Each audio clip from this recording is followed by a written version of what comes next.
Hello, everyone. My name's Raj. I'm, as was just announced, one of the co-founders and the CEO of Grafana Labs. It's my great pleasure to welcome you to ObservabilityCON 2025 here in London. Is everyone excited to be here? Make some noise. Yeah? Fantastic. I'm really excited to be here. I'm excited, I'm proud, I'm grateful, a whole bunch of emotions. It's really nice to be back here in London. Let me find the clicker. Yeah, so welcome again. We've got a great keynote for you. You're going to be hearing from all sorts of highly credible, highly smart, really passionate people today. I'm really proud to work alongside of them. Before we get started, just wanted to do a quick thank you to our sponsors, Alibaba Cloud, Lusic, Embrace, Causely, Nearform, and a special thanks to our guru and pioneer sponsors, Google Cloud and AWS. You know, I have to say, Google Cloud and AWS, our relationship with these hyperscalers is very interesting. We have valued partnerships with them, their customers, their vendors. We certainly spend a lot on AWS and GCP, but they're also competitors, right? So hashtag it's complicated. As an open source company, it's often kind of interesting to navigate, but we have a tremendous relationship with Google Cloud and AWS, and we really appreciate the partnership. So thank you to all our sponsors for this event. If it wasn't for them, we wouldn't be able to put this on at the prices that we do. So please give it up for our sponsors. Thank you.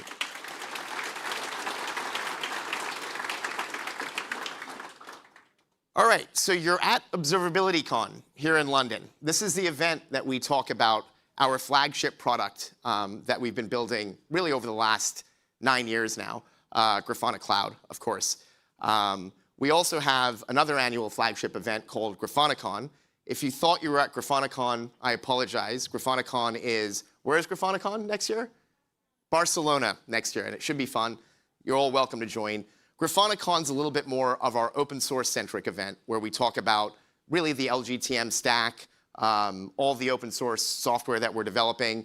You know, Grafana Labs as a company, we're absolutely an open source company. We really believe in open source, and we'll talk more about that in a little bit. But we put on a tremendous amount of events every year. I think, in the last year, we've put on several hundred events all over the world. We like to say we're not a multinational company so much as a post-geographic company. Sounds cooler, more futuristic. But it's, one of my great joys is being constantly on the road and, visiting Grafanistas, 1,500 Grafanistas all over the world in over 40 countries. I live life on an airplane, and I really enjoy it. So it's been a tremendous last year at Grafana Labs. Quite a lot of accomplishments. I'd like to just share a few highlights over the last year. Within our open source community, which continues to grow, we're so privileged to be at the center of this really dynamic and vibrant ecosystem and community. At this point, there's over 25 million users of Grafana.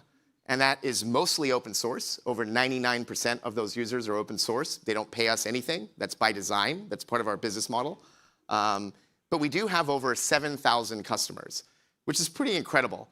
There's about 1 million companies using our software. So if you do the math, you can kind of quickly calculate that less than 1% of our, the organizations in the world are customers of Grafana Labs.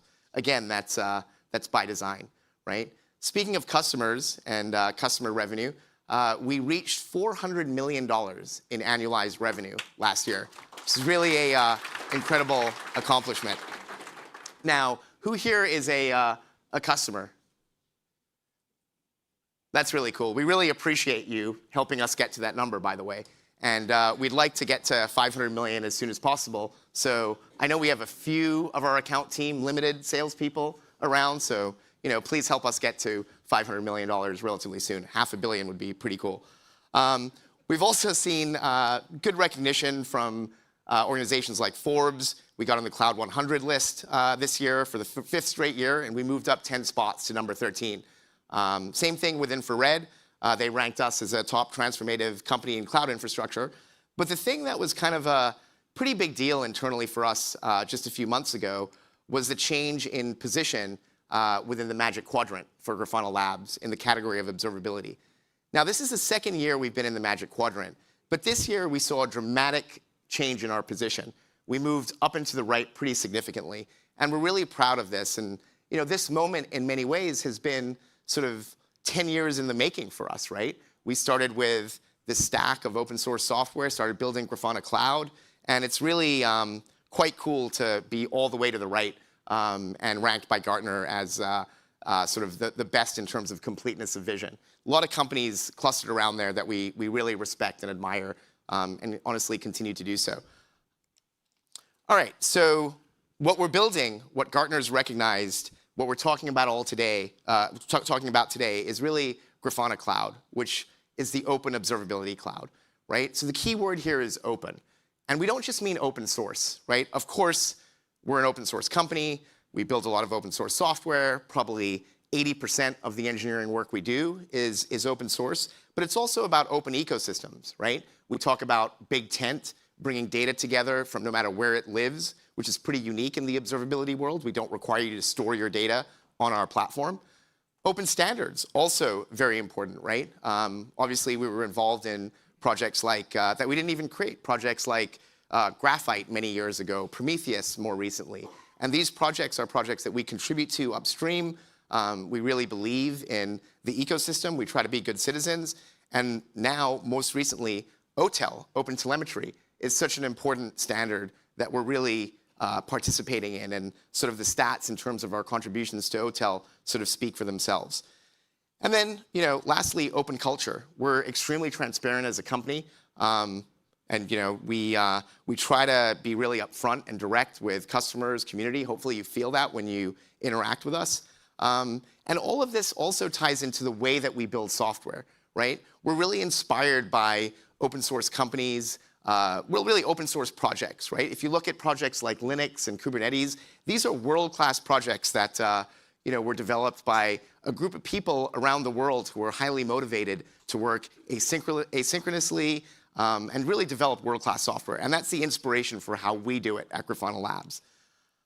So there's 3 themes that we're going to talk about today related to Grafana Cloud, our open observability cloud. One is SaaS economics. Raise your hand if you're frustrated with the ballooning bills of many observability vendors.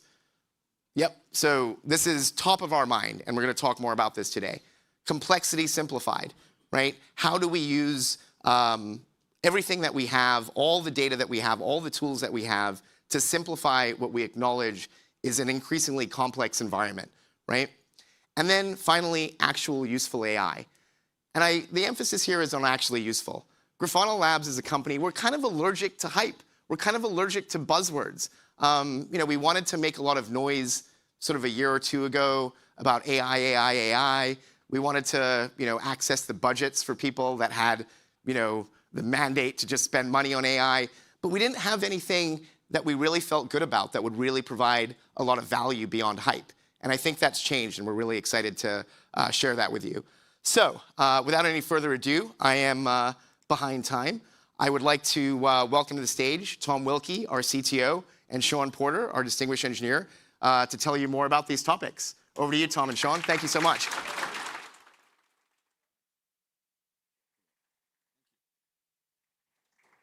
Thank you, Raj.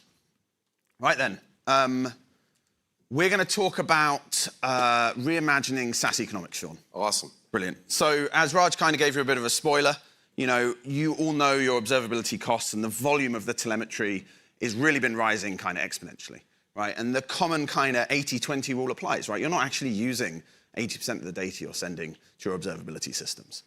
I think, this is something that annoys us. We are actually our own biggest customer. We run a massive instance of Grafana Cloud just to monitor the rest of Grafana Cloud. And, we felt this problem ourselves, right? So I think we are one of the few, if not the only, observability company out there to really kind of prioritize this and use not just clever pricing and weird packaging to help you, but also to use technology to actively reduce your bill and optimize the value you're getting from Grafana Cloud. So I'm gonna, I'm not an engineer anymore, let's face it. So I'm gonna hand over to a real engineer who is actually building this stuff, and let Sean take you through it. Thank you, Tom. Awesome. So the grand vision that we're working towards is what we're calling adaptive telemetry. Basically a world where we've pruned away the noise and extracted the signal from the spewing data from your systems, the fire hose. Very graphic. Oh, I mean, you got to imagine it. So yeah, basically tapping into that fire hose and observability data. This vision is only made possible through the use of AI and machine learning tools. These tools and capabilities allow us to determine the behavior of your systems and your users at scale. This allows us to make informed decisions of what we can keep, drop, aggregate, and so forth. Today, I have the pleasure of introducing not one, but two new additions to the Adaptive Telemetry suite. Tom, we're running out of signals. We're going to have to invent another one, basically. But before we dive in and explore these new products, I want to take a moment to highlight the success we've had with our existing Adaptive Metrics and Adaptive Logs offerings.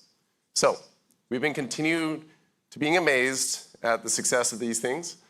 Adaptive Metrics continues to have growth in terms of raw adoption, as well as the number of series saved. Is that a B? It's a B. We're getting there, Tom. A billion? We're getting there.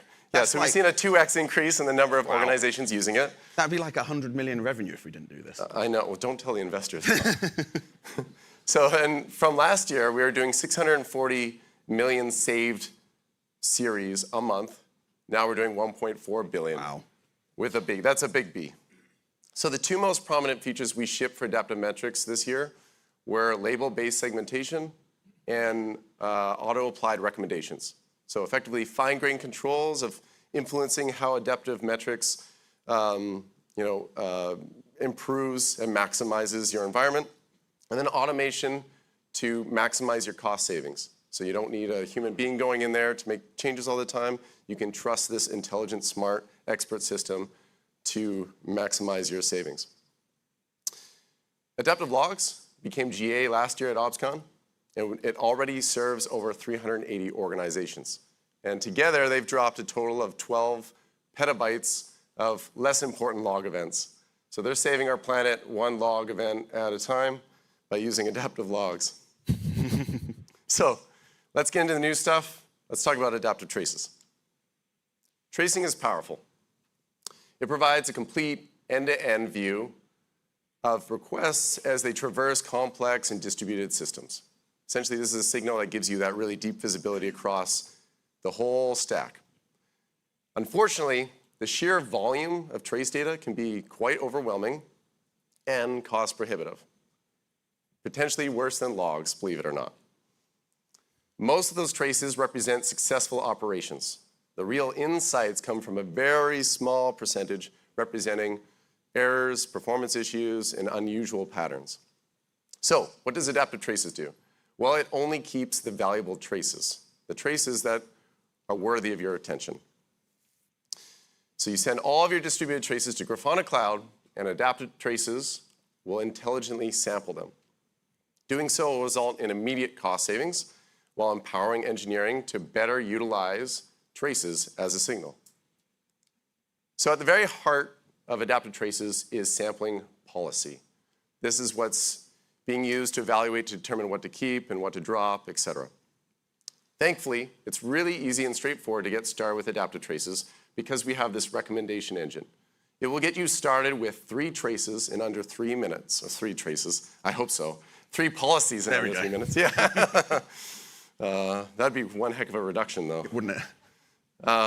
From there, adaptive traces will continuously analyze your trace data as we ingest it, and then give you further fine-tuned policies to really maximize the efficiency of the system. Really fine-tune it. And it's unique to you.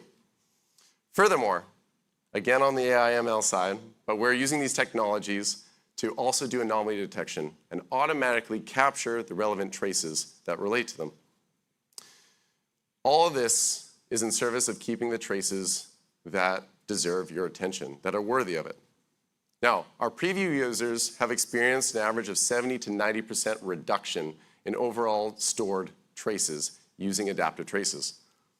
It's quite impressive.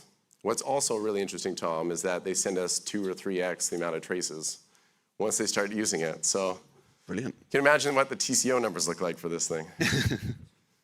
So, it wasn't enough to just ship one solution. We had to outdo ourselves and ship a second one. This is adaptive profiles. Profiles, as a signal, has a ton of potential. I think it's highly underutilized today. It's the only signal type that can point to a single line of code and say, this is a potential problem or an opportunity to optimize. So you send all of your profiles, whether it's from the Pyroscope SDKs or Alloy, to Grafana Cloud, and Adaptive Profiles will intelligently sample them. I know, I'm starting to repeat myself, but sub-traces for profiles. Adaptive Profiles uses AI to perform continuous analysis of these profiles, and when something changes in the shape of the profile, we'll dynamically increase the resolution for the profile. So by default, we have a baseline sample rate. When things get weird, we increase that sample rate to get a higher resolution. We don't compromise generally the shape of the profile, but sometimes you need those accurate numbers, the telemetry from it. By turning this thing on, you're going to get an average of an 85% reduction in stored profiles. This is a big deal because we think this is going to unlock continuous profiling at whole new scales. You'll be able to deploy it across all of your services. You'll get that consistent experience and the ability to go down to the code level everywhere. So if you want to learn more about adaptive traces and profiles, be sure to join the breakout session tomorrow morning called Smarter Observability with Grafana Cloud.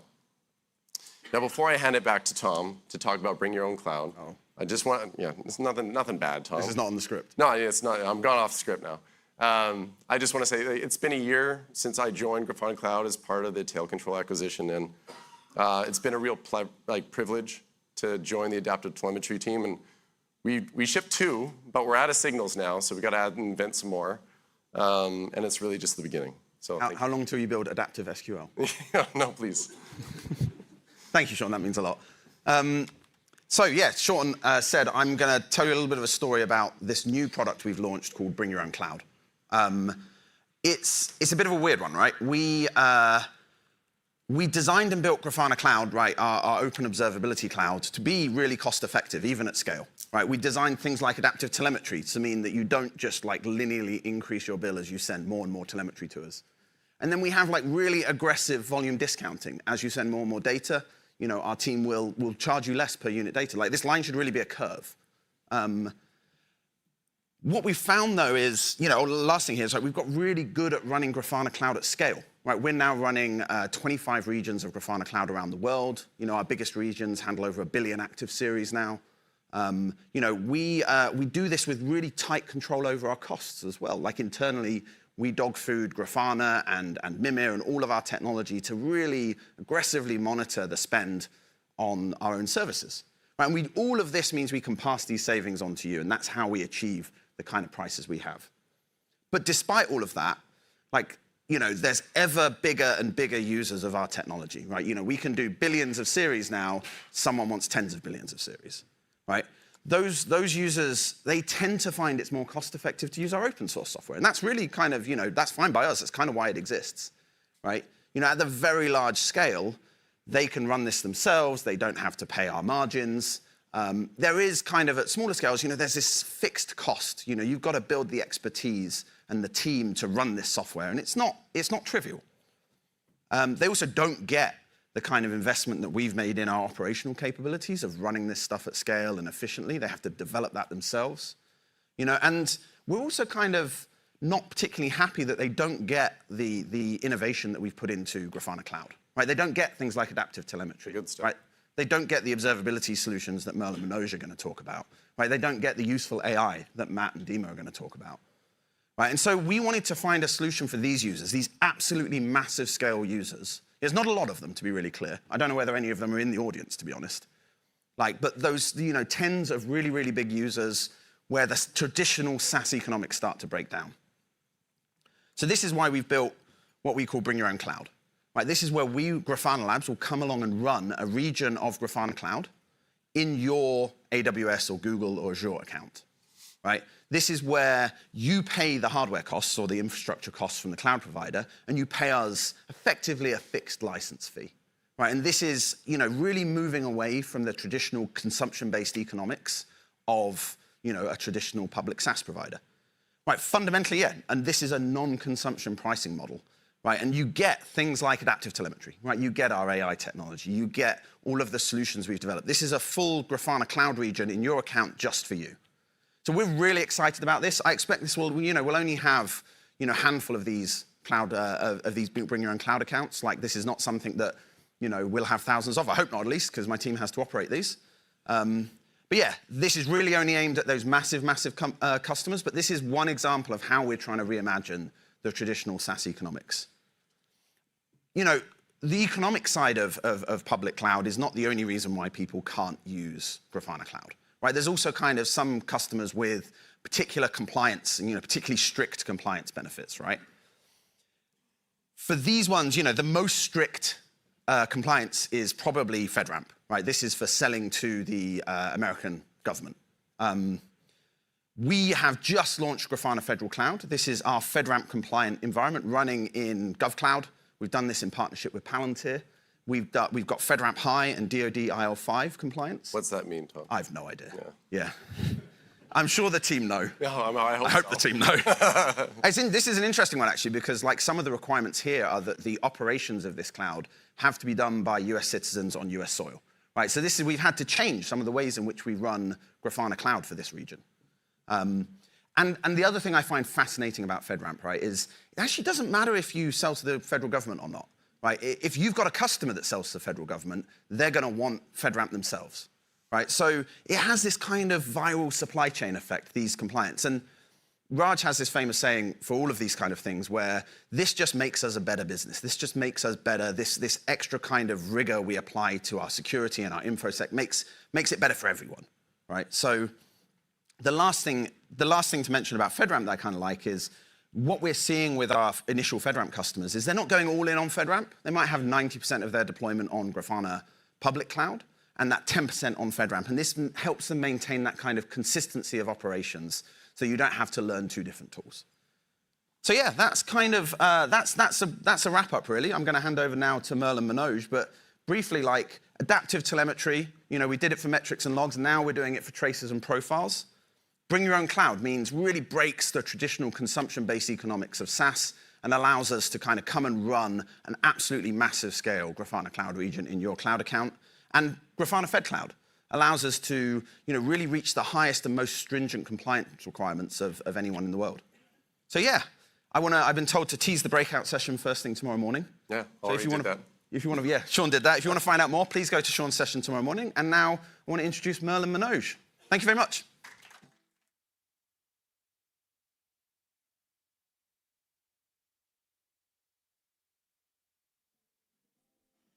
Good morning, everybody. All right, we are going to be having a little conversation. I'm Merl. This is Manoj. I'm Manoj. We are going to be having a little conversation about how we make complex things simpler. And the very first place we start is obviously with Grafana. This was the product that Grafana Labs launched with. It's a single pane of glass that we all know and love. And so from the very beginning, we were making hard things simpler. And we didn't just build one tool. We also built Mimir, Loki, Tempo, Pyroscope, Faro, an entire forest of tools. I could make a joke here about logs. Like trees support their neighbors, we also contribute to projects outside of Grafana Labs. The best known of these are Prometheus, Fire and Logs, I don't know, and OpenTelemetry. Oh, we have been the cool kids in Prometheus, but are we really doing OpenTelemetry now? Yeah, we moved up. Like, we're up in spot 4 on the contributions for the last quarter in OpenTelemetry. Oh my God. We're doing pretty good. We're the cool kids now. And we're proud of it. We pride ourselves on making the best open observability tools on the planet. And this continuously adapting forest of tools is the sustainable raw material that we've built our business on. And not just us, our users have made some really cool stuff with our tools, including, and this is just a very small section of it, public dashboards for Wikimedia. You can monitor your Fitbits with Grafana's tools. You can monitor your sourdough starter with Grafana tools. Or you can go really big. There have been multiple, at least 3 public space agencies and a couple of private space agencies as well that use Grafana to monitor their rocket launches. Our tools are super powerful. And as our users have used them, we've also learned from our users. There's a huge range of use cases that we can apply this to. But just like most people don't want to build their own furniture, many of our users don't want to build your own observability solutions. You want to put your engineering wood behind other arrows. We've also learned a lot from monitoring our own SaaS offering. So we built the things that we wanted for monitoring our own SaaS offering. We built that for y'all, including 100 integrations. We now can monitor over 100 different infrastructure systems, but that was just the beginning. We introduced Kubernetes, observability for Kubernetes. We introduced monitoring for your web front end. There we had to build our own SDK for it. We introduced monitoring for applications. There we leveraged OpenTelemetry. And we've introduced monitoring for your cloud providers. Remember it's complicated part. All of this leverages open standards and open source technologies. And each of these open observability cloud tools provides detailed insights into a critical component of your system. And as we identify new ecosystem niches in need of deep insight, we grow new solutions. Oops, there's one now. Ooh. We've got database observability. We are announcing it today in public preview. And this is the newest in our suite of open observability cloud solutions. We determined that many of the problems that our users were trying to solve have their roots in your database. And with database observability, you can see what the performance of your queries is. You can see if they're degrading. You can view explain plans. And you can even leverage AI to suggest improvements to your queries and to your tables. So we're not going to go deeper on that now, but Manoj and Cedric have a session later, I think in like an hour, right? Yep. Where you can go really drill in on this one. Super interesting. All of these solutions are a little bit like drawers in a cabinet, right? If you want to find the actual problem in your system, you open a drawer and you look. You're like, is it Kubernetes? Are the scissors in the drawer on the right? You're asking your colleague, do you need to roll something back? That latency problem, is it an increase in requests? Have you under-provisioned your Kubernetes cluster? Or has that increase in traffic maybe exposed some inappropriate locking in your SQL database? All of these components that support your system, they interact with each other. And if it's a compartmentalized solution that you're using to monitor and observe this, then it can give you deep insights into one component. But we've realized that you also need the ability to integrate your understanding of your systems. And if you're looking at a single solution at a time, you may end up having to track a lot of information in your head in order to build a complete picture. And from the beginning, our customers have been using our software to develop a full understanding behind the single pane of glass. So we felt like this was a natural next step to bring this kind of information also behind a single pane of glass. We started to integrate our solutions. If anybody here was here at OpsCon last year, you probably saw some of those early green shoots of that integration effort. So we went and we created a platform to integrate our open observability cloud solutions. That sounds familiar. Sounds like asserts to me. Wait, asserts? We started with asserts, and we took that and we made it the foundation of our integrated solution, and took out the pieces of that and made it universal across all of the solutions that I just told you about. We've got the knowledge graph that can show you a list of all of the components in the system and their relationship to each other. You can look at insights. You can discover the behavior changes in your system. And you can also go to the RCA, the root cause analysis workbench, and you can use that to discover the ways in which those changes in your system relate to each other. These kinds of insights into these dependencies, they're critical to many of your daily tasks. So if you're trying to debug a time-sensitive issue, remember that latency increase issue we were just talking about, If you're trying to onboard new people into your system and you need a nice visual way to say, okay, these are the pieces, this is how they relate to each other. Or if you're trying to find a way to save money and you're saying like, oh, my cloud provider's got a really high bill. Why is that? This can all help you understand that. This is like a billy shelf. It's very versatile. Or Minot, what is your favorite IKEA furniture? You know, I know Tom has Tom loves Billy, but I like egg tarp, the sofa. You like egg tarp? Yeah, I just want to chill there. I still have my 15-year-old egg tarp, the reliable one. I love it. So when you put guests on that, right? This is, you can look at all of your problems together and put them in the same solution and look at them together and see how they interrelate to each other. So it's like a good conversation on the couch. Yeah, totally. Our users have also been telling us about another hard problem that they're facing.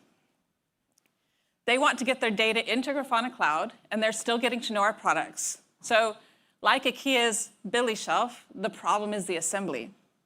And users are also facing this problem while they're trying to find vendor-neutral solutions. So we set out to make it much easier to ingest and instrument your systems. This is why we engaged in the OpenTelemetry project. This is also why we offer an OpenTelemetry collector distribution called Alloy. And Alloy joins the best of the OpenTelemetry and Prometheus worlds. To make Alloy deployments easier, we have introduced fleet management in GA. This was in May of this year. And our customers have since May been enjoying the ability to change and roll back configurations for their fleet of Alloy collectors. But Mo, aren't you forgetting something? I remember being on stage with you 2 years ago for something called, starting with B. You mean Beyla? Oh, yeah. Yeah, that was great. We launched Beyla in 23. Yeah. We found that Beyla has been really useful for helping users also discover what's on their system. So we went and we combined Beyla with fleet management, and we are announcing today in public preview the Instrumentation Hub. So you can use Beyla and Alloy together with fleet management to discover the service namespaces and clusters that are on your system and see that from Grafana Cloud. And then if you want to instrument them, you can instrument them at a button push. So you don't have to search around in config files anymore. You can just say, yo, I want to see the data out of that system and say, I want to see it, push button. And the other thing, the other really great thing about this is you can also turn it off. So if there's a part of your system that you're pulling data from into Grafana Cloud and you see, oh, well, we're not actually using that data, nobody's looking at it, then in line with our philosophy around adaptive telemetry that Sean and Tom just told us about, we wanted to make it easy also for you to turn that off. We want you to have control over your costs. And Ed and Ted are going to take you on an excellent adventure later today through this new feature in the OTel and Grafana Cloud session. So we have recognized that making something easier should never mean dumbing it down. Y'all, you don't have the option of hiding from the complexity of your systems. You need the ability to drill down. And we will not do you the disservice of trying to hide that complexity from you. We want to give you that holistic understanding of how your components interact in your systems.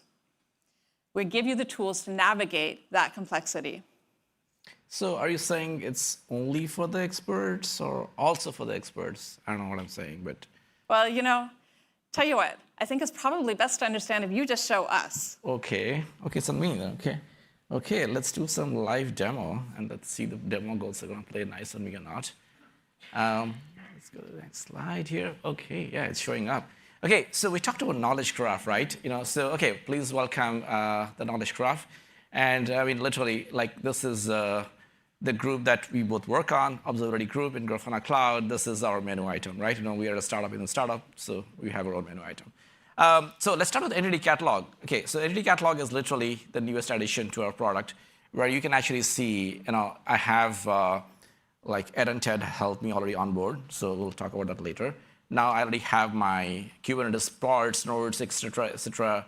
I do have my CloudWatch stuff, right? Your EC2 instance, EC2 instance is talking to Kubernetes nodes. And then I have some topics and some volumes, and then I do have the new kid in the town, the database. And it looks like I don't run my databases anymore. I just use whatever Amazon provides here. So it's called RDS. Okay, I have RDS too. So all cool shit, all the cool kids are here. Now I have looking at my services right now. and I can take a quick look at, okay, just in the last 5 minutes. I will switch to last 24 hours here. Oh, wow, okay, everything changed color. And I can see my red metrics already spiking up and things changing color. So what are the stuff here? Okay, well, this is sorted by insights. Okay, so I mean, this insights thing is pretty interesting, right? I get this question all the time. Like, so do I write my own alert rule or do I bring my alert rule? No, I mean, we provide a lot of the box, out of the box, a lot of stuff, but you can absolutely bring your own, right? And we'll talk a lot more about that in the talk that we have later today. So, but I already have my front-end service in the very top, but I want to know if these services are affecting my browser, Faro, Amal's favorite. So I will switch to front-end. Oh, looks like it does. My front-end client is also affected by this. And then, okay, I'm going to add to my, this is like my shopping cart. I'm going to just take a look at them, quick peek at them. So I'm going to add to the workbench. And then I do want to look at my new kid, which is the RDS instance here. So, okay, hold on. The RDS instance is also complaining about CPU being high. Okay, let's add it to the workbench too. Okay, now let's just jump to the workbench to see. Oh, wow, okay, looks like, so this is like my flame graph, right? Flame graph of all the insights. So let me zoom in, and I already can see that, okay, all these problems happen around the same time. A quick visual cue that we can use to figure out. But, I want to talk about the new kid right now. I'm very biased. So I will talk about the RDS instance. Okay, so the RDS instance, literally, your CloudWatch metrics now totally pulled into Grafana Cloud. You're able to see that. But not just that, right? I mean, I can quickly see that, oh, my CPU is high, and look at my disk, okay, look like a lot of reads are happening, but I can jump into my MySQL, just running MySQL here, and it's running a database here, and this is really, really powerful, right? You can look at your wait events, by sort by durations, and I can then sort by what's the most expensive query here, and I take a jump into the query, go look at my query samples, explain plans, it just goes on and on, right? Even there's the AI helper to optimize that query. So we'll talk a lot about that, across the board, come to the breakout session starting in about an hour. But yeah, we'll walk you through all of this stuff. But this is really cool stuff, right? But let me go back to the workbench because I want to finish my troubleshooting here. So the knowledge graph and the insights will literally took it everywhere, right? To every corner of Grafana, every product of Grafana, every tool that you every day use, right? Because I'm the expert and I could be, or the new kid of the company, but I could be coming and trying to understand my system. So I'll ask the graph, hey dude, okay, can you just tell me what are the other possible issues here? And then it quickly brought in, it walked the graph and fetched everything. I can go back to the graph here and see, oh, wow, okay, I am running a microservice architecture and the databases and the front end are pretty far away. I don't know how many hops are here, I don't know, who cares? So it's just, but go back to timeline here. But if I see here, I can sort by time and score. I can see that, okay, it looks like something triggered here. Anyway, I want to do a full RCA later today, not right now. But the thing I want to really show you is that, if I want to, I'm the tracing guy, like Sean was the tracing guy. He loves his traces, right? He only looks at the traces, nothing else. He doesn't like my workbench. But I have a tool for him too. So if now Sean loves the new view that we have put into tracing, so where you can go to traces and you can literally see the insights. Hey, Sean now knows his MLAI and everybody else now knows hey, this is the problematic areas. And it brought up all the bad traces to the very top. Thanks, Sean. Keep on the bad ones, I don't care for the good ones as much. So, and you can jump in and do all your trace analysis. So it's literally in every corner of Grafana Cloud, right? In every product, every solution of Grafana Cloud now is integrated with Knowledge Graph and your insights. But then this is looking pretty busy, right? And then if you have been following us in the different conferences, Raj talked about GrafanaCON, we announced Grafana Assistant there. So I said, hey, how about we take the assistant's help to actually explain me who wants to read all the stuff. I want to sit and make talk, right? Chill out there. So let the assistant do the work of actually reading all the data and analyzing everything. So what we essentially did is we took LLMs, they love tools, right? They can they are probabilistic, but they need some guidance, right? And the guidance is, call it RAG or whatever you want to call it. But yeah, literally, we gave it all the tools. The Knowledge Graph is literally a tool to Grafana Assistant now. So when I triggered this, I almost over 7 minutes right now of my scheduled time. So I'm just going to switch to a run analysis that I just literally ran today morning. And you can see here, I'm scrolling to the very top. Yeah, so actually last night, midnight, I was running it, just to make sure I'm ready for you guys. So it ran the whole analysis and showing me already like what caused what, right? Like a complete sequence diagram of all the failures. And I can see here, oh, it looks like the flag, somebody turned on a feature flag, and around the same time, the databases had like massive CPU spikes and connection errors and everything else, and everybody is affected by that, right? So, and as you scroll down, it's producing me it can read logs, reads my traces, run Prometheus query, like we have completely made sure that it has access to every tool, right? I mean, this is like I know there's a Grafana MCP server, which you all like, but this is like, I don't know, MCP on steroids, right? So think of like everything we have done, all our products, all our tools is now fitting the Assistant here. But it's a lot of stuff, and we have a lot more cool kids in our town, Grafana town, building AI shit, and that we call the AI man, my best friend, Matt, to show you some more. Thank you.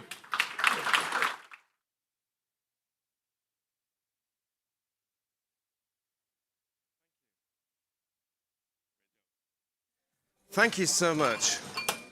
Well, amazing. It's been a long time since I've been called cool, so I'll take it.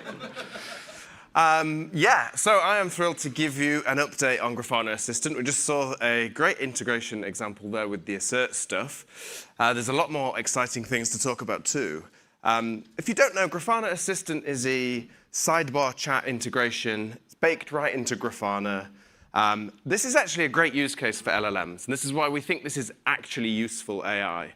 We've got like structured telemetry data, and that's all your area information is. We've got like query languages that can access and interact with that data. And now with Assistant, you can do natural language to generate those queries. It can then access the data. And because it's agentic, it can have a look at what it found and iterate from there. So we found this to be extremely useful. And like you say, because this is Grafana, of course, it can build dashboards. It can actually help you do things. So this is a new way of interacting with your telemetry data. We saw the asserts integration there. There are some other fantastic integrations with the drill down apps. We saw the knowledge graph and more things to come. Grafana Assistant is for everybody. So if you're new to Grafana, maybe you just sort of need to learn concepts, or if you're onboarding new teams, like that can be a challenge. But this is a great way to sort of enable that self-serve and let them do that themselves. If you're migrating from another service, which we like, then you can see how concepts map. How do I do this in Grafana? I used to do it like this. All this stuff just becomes available. You can just ask it these questions in natural language. If you are SRE Pro, then you can customize Assistant now and take full control of how it approaches problems. So this is a great way you can give it particular insights about your infrastructure or just basically best practices that you've built up. And then what advice you give it, that's the advice it will give on to people and sort of enable this self-serve here. Non-technical people, I think I originally didn't put muggles, I put non-technical people. I think Tom Wilkie likes to go in and change my slides without telling me sometimes. But yeah, this is also like, if you're non-technical, you can now, for the first time really ever, interact, apart from dashboards, you can interact now with telemetry and get questions answered just through natural language. So everybody can now start to unlock some of this value. And we've been very, very pleased and excited to see all the ways that Grafana Assistant is already helping people. Just check out this graph, and that's widescreen. Like actually, that spikes much nicer. So yeah, we've had great stories. There's one from Chris here that I liked because he was talking about if they had this at the beginning, they would have cut their support in half because most of the questions they get are the same kinds of questions. People ask them in slightly different ways. Well, the assistant doesn't mind that. It can just deal with it and take it in its stride. We've got Jeremy also coming up in a bit from SpotOn, who's going to tell us a little bit more about that. Sean loves traces, and people love traces and profiles. We've added support for that. There's a lot that's new here in Grafana Assistant. We're ever expanding its capabilities. We've got SQL data sources also support there. But I'm going to pull out a couple of my favorite things here, which I think you might like too. So rules let you control how Assistant behaves and what it does and the advice it gives. You can tell it interesting things about perhaps nuances that you have in your setup. It will use that then when thinking about other problems. Or if you've just spent a long time building up, this is the right way to do things in our case that's unique to you, you can feed that in through these rules. Assistant will take it into account whenever it's answering questions or trying to help people. So full control here, and you just write this in natural language. You can also now connect MCP servers. So if you want to interact with third-party systems, GitHub has a good MCP server, quite a big one. A few ticketing systems now have them. I think AWS has one. And of course, you see them popping up all the time. So we expect more and more to come. And it's also quite cool if there's something really specific you want to do with Assistant in your world, in your telemetry, you could just build a little custom MCP server and plug it in. And then those tools will become available to Assistant. So then it can do anything. It can interact, can take action. You can fully integrate Assistant into your workflows today. A cool innovation that came from the team was infrastructure memory. So this is where agents will scour the telemetry beforehand and build a map of what it sees. This then helps Assistant answer questions faster in the future. The agents will consult this memory when making decisions. You can supercharge that with the integration we talked about with the Knowledge Graph with the certs. And you just see like Assistant learning and getting better the more you use it, which is kind of like fantastic. But don't just take my word for it. Of course, I'm going to be saying it's good. Let's welcome Jeremy White to tell us more.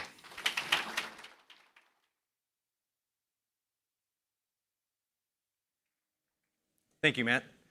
Hi, everyone. I'm Jeremy White. I have the privilege of leading the platform engineering team at SpotOn. So at SpotOn, we help restaurants run successful businesses. We do this through our point of sale. We have a suite of other products that help handle things such as taking orders, processing payments, running marketing campaigns, managing employees and tips, and ultimately trying to become more profitable as a business. And our goal is pretty simple. We try to make sure that our restaurants are focused on their guests, not on the underlying tooling. Now, for us, observability is a lot more than just about dashboards and alerts. Reliability is really how we make sure our customers are able to operate, because we understand our restaurants depend on us in order to have successful business. One of the worst nightmares that a restaurant can consider is having to close their doors for some reason and having to turn away their staff and their guests. And that's something that we aim to try to prevent from happening. And the challenge is bigger than just the cloud. We support hardware that's in thousands of restaurants and kitchens across the country. These are places where you deal with a lot of heat, you deal with a lot of grease. The kitchens are basically Faraday cages, so Wi-Fi is not so great. So we rely on observability to help us understand and stay ahead of a lot of those problems in order to avoid interrupting their business and their day-to-day operations. Now, observability only works when people are actually using it. And this is one of the areas where we found Grafana Assistant really helped us out. It's gone from having new engineers stepping in and not being familiar with where our logs and metrics are for all the different services, and actively being able to participate in incidents and triaging. And again, this is all from basically having a conversation with an AI agent as opposed to having to go through all that training and understanding. It's also been helpful with dependencies. We have a lot of different products, so as you span into different products and have to understand how different teams have instrumented their systems, again, Assistant's able to bridge that gap a lot easier for people not familiar with those teams. And one of the areas I really enjoy about it is it solves the blank sheet of paper problem. This is the problem where sometimes it can be a little difficult to get started, right? But with Grafana Assistant, we found that some people could go straight from idea to dashboard and then iterate. And that iteration was a lot easier for people to handle as opposed to solving that blank sheet of paper problem. So this has been a huge boost to our participation in observability, as well as the speed to value and how quickly we can get to value for our customers. One of my favorite examples of this is our client environment team. Now, this is a team of network support specialists. Their goal is to try and make sure that the client networks are operating successfully and not impacting the business at all in any way, shape, or form. Now, these are not Grafana experts, not even familiar with the tooling, but they were able to use Grafana Assistant to get started and create dashboards. Dashboards that could look at one restaurant and be able to tell all the network devices, all the possible problems we might be seeing, pull it together in one place and allow them to triage those issues a lot faster. But they didn't stop there. They kept moving, even though they weren't familiar with the tool, and started to build additional dashboards that moved more to a proactive nature. One where we could identify groups of customers that were experiencing issues that we could contact our support team and have them reach out to the customers and solve the problem before the customer called us asking for help. This is a great example of where our team can focus on being subject matter experts and focus on solving customer problems, not on the tooling. Sometimes, though, we end up generating so many signals that it can overwhelm some of our development teams and cause more reactive work than we expected. An example of this is, for anyone familiar with Kubernetes, is a kube pod crash looping alert. So this is a common alert that has 100 different reasons for why it could fail. And what we found is we can use Grafana Assistant to decorate that alert and provide additional context of why it happened. Because again, not all engineers are used to troubleshooting this particular issue. So what that did is we had one case where it even found a null pointer reference during the transformation process in one of our services. It noticed right when it happened during the release. And so it made it a lot easier and a lot less time consuming for us to troubleshoot that issue and ultimately get to a solution. So while it doesn't always pinpoint the exact example and the exact solution, it does help build confidence on what to look into and sometimes what not to look into because it rules some things out. So this has really helped us get to that resolution a lot faster. Overall, we're really excited with the capabilities of Grafana Assistant. It's really lowered that barrier of entry, allowing us to get more participation and engagement across our teams in observability. It's sped up that time to value by solving that blank sheet of paper problem. And ultimately, it's allowed us to really focus on solving customer problems and getting to customer outcomes rather than the underlying tooling.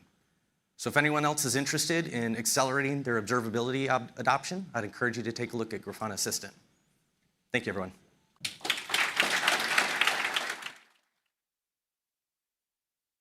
Brilliant.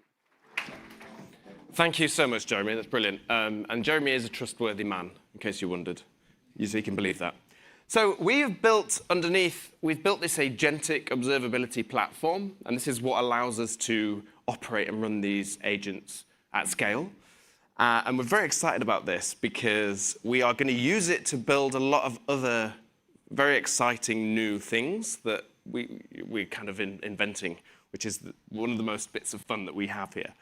And we're kind of thrilled to unveil our first one now. To do that, please welcome Dmitry Filimonov.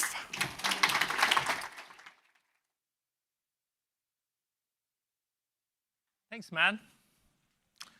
All right, hi, everyone. So my favorite feature about Grafana Assistant is that it saves developers a ton of time. And this is particularly important during things like incidents, when every second matters. And so Assistant is already pretty good at incidents. A lot of people use it for that. But we thought that we could push that idea even further. And so we thought, what if we could run multiple assistants, all in parallel, and make them autonomous, meaning that you no longer have to control it. And they would go and explore all the different theories about what might be going on with a particular incident that you are dealing with. Wouldn't that be cool? So we did think it would be cool. We also set it up to work with alerts so that you don't even have to, you don't even have to start it. It starts automatically. And so today we're announcing Grafana Assistant Investigations. This is the first major addition to Grafana Assistant, and I will now show you a demo of it. All right, so this is our demo environment. You can clearly see that something is going on with the shopping cart service. It's in red, duh. So we can use investigations to try to figure out what exactly is going on. So I can ask it something like, can you help me figure out? If you can't see the lower part of the screen here, it's just typing into Assistant, can you help me figure out what's going on with the shopping cart? Oh, I knew it was going to be that. We need AI to help me type faster, huh? Yeah. But this is cool. So it's just natural language, right? It's not really mentioning any telemetry here, just talking generally.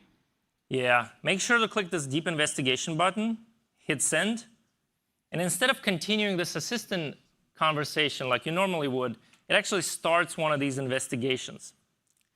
And so obviously, the more context you add to this, the faster it's going to go, the more likely it is to actually find the root cause. But you could keep the prompt pretty vague. You could also ask it, hey, what is this red box? Can you help me with that? Because it is on this page, it knows the context of where it is. It can read dashboards. It will generally be able to figure all of that stuff out. So for this example, we actually know what's going on. This is our demo environment. We intentionally broke it. So the thing that's broken is this connection between the shopping cart service and Redis. So let's see if it will figure it out. So we can go to the investigation page. And this is what the UI looks like. I'll talk a little bit about sort of the key elements. We have some general information about when it started, what it is about. An interesting one is here. It's called confidence. So the idea is, as the investigation progresses and it finds more credible evidence, the confidence goes up. And this is one good way to kind of assess, is this investigation even worth paying attention to? And so right now it is low because it just started, but as it continues, it will go higher. And so this is agent activity view. We show all of those different agents that I talked about. Now we run multiple of them in parallel.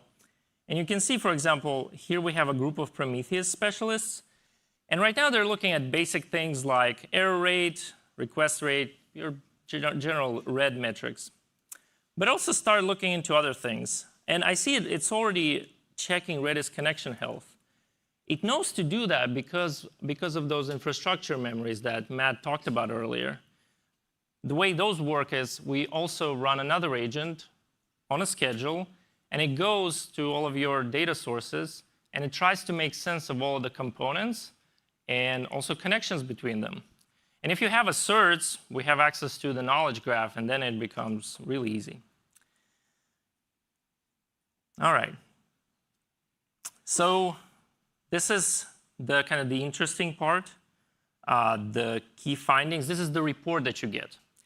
And as it progresses, the report is going to be updated.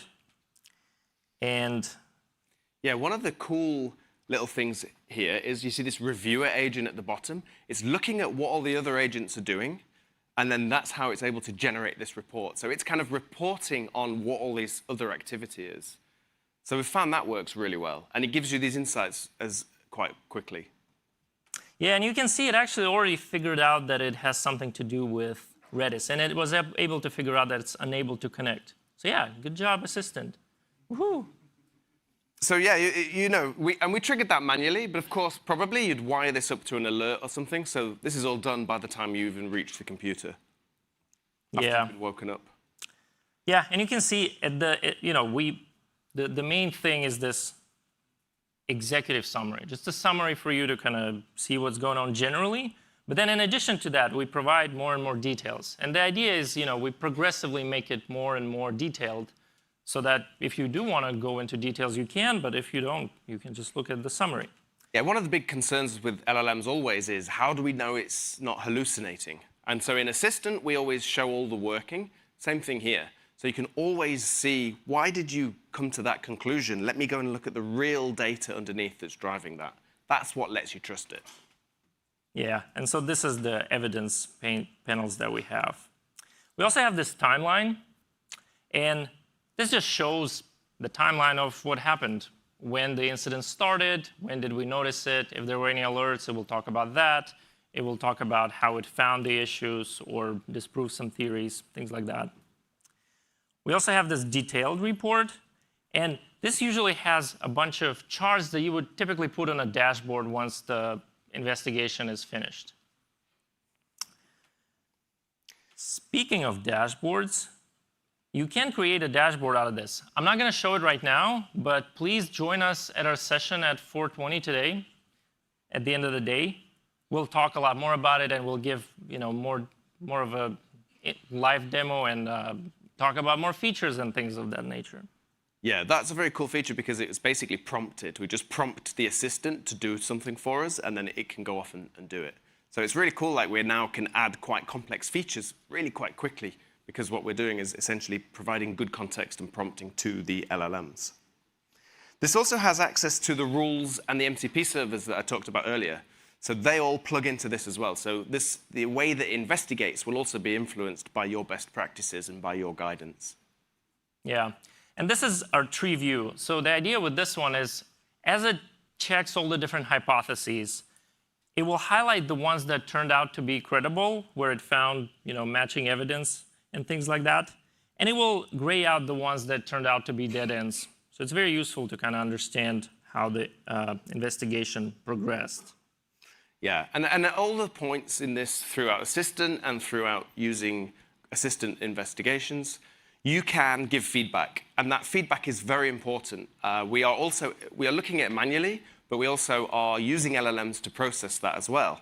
So more than ever, I think your feedback really is important in making the systems better and improving them. So I appreciate everyone. And people are giving us great feedback, so we do really appreciate it. Yeah, we made a lot of progress to Matt's earlier point, and a lot of it is due to the feedback that we're getting. We really take that very seriously. And yeah, the other thing I wanted to talk about is the fact that you can help the investigation. If you already have some extra context, or you wanted to do something or not do something, maybe say, hey, don't look at infrastructure metrics. I know my Kubernetes cluster is doing great. You can say it here, and it will tell all the agents that you wanted to go in a certain direction. And I guess speaking of Assistant, Matt, do we have anything else to announce there? Yeah, we do. Good question, Dima. I'm glad you asked that. I think we're done with the demo. Back to the slides, please, because I am very pleased to announce Grafana Assistant is now generally available.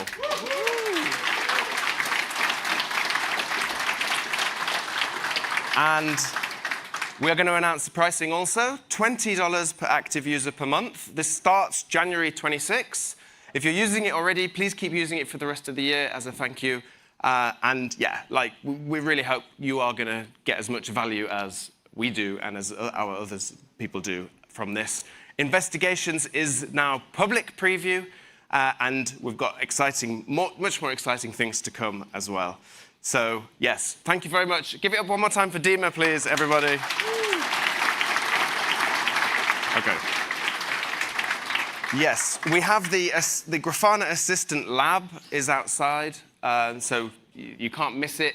There's people there, you can go and play with it, you can go and try Assistant. Try and ask it questions, ask it anything, see what it does. I think you're going to be impressed. And you should be able to also earn some swag. We just heard there from, well, it was a great lineup, I think. We had SaaS Economics Reimagined there with Tom and Sean, who loves traces. Complexity Simplified by Merlin Manoj. So yeah, and how to use the knowledge graph to make complex observability simpler. And then we talked about open, actually useful AI with Grafana Assistant and investigations. So thank you so much for watching. Thank you.